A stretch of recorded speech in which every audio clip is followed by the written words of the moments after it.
എന്തുവാ ഇത്? ഇതാണ് മക്കളെ കുന്നിക്കൂരു. അപ്പൊ ഇവര് കളിക്കുന്നതിന്റെ അടുത്ത് ഒരു കുന്നിക്കൂരുന്റെ ചെടിയുണ്ട്. അപ്പൊ നമ്മൾ അതും തപ്പി ഇറങ്ങിയതാണ്. അപ്പൊ അജ്ജുല് കാണിച്ചിരുന്ന ഇതാ ഇവിടെയാ ഉള്ളത് എന്നെല്ലാം പറഞ്ഞിട്ട് കാണിച്ചിരുത്ത. പക്ഷെ അത് ഉണങ്ങി വന്നില്ല. ഉണങ്ങി വന്നാലേ അത് നമ്മള് മറ്റേ ഡാർക്ക് കളറിൽ പിന്നെ കുന്നിക്കുരു കിട്ടൂല. ഇതിപ്പോ പച്ചയാണ്. അപ്പൊ പച്ച നമ്മളത് പറിച്ചെടുത്തു. എന്നിട്ട് നോക്കി അജ്ജുല് ഇതാ നല്ല അടിപൊളിയായിട്ട് പറിച്ചെടുത്ത് കണ്ട ഇങ്ങനെ ഇപ്പൊ ഉള്ളത്. അതായത് ഒരു പിങ്ക് കളറും ആയിട്ടാണ് ഉള്ളത്. കാരണം കുന്നിക്കൂര് നല്ല ചുവന്നിട്ടല്ലേ ഉണ്ടാവുക. അത് പച്ചയായോണ്ടാ കുറച്ച് സൈസ് കൂടുതലും ആണല്ലേ ഇതിന്. അത് ഉണങ്ങി കഴിഞ്ഞിട്ടാകുമ്പോൾ ശരിയായിക്കോളും കേട്ടാ. അപ്പൊ പൂരത്തിന് നമ്മൾ കാമനയാക്കും.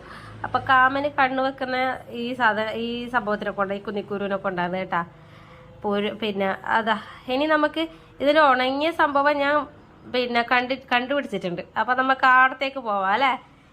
ഇതാണ് ഉണങ്ങിക്കഴിഞ്ഞാൽ ഇതിങ്ങനെ പൊളന്നിങ്ങനെ നിൽക്കും. അപ്പോഴത്തേക്കും കണ്ട കുന്നിക്കുരു ആ സൈസിൽ കിട്ടി. ഇനി നമുക്കതൊന്ന് പറച്ചിങ്ങെടുക്കാം അല്ലെ അമ്മി.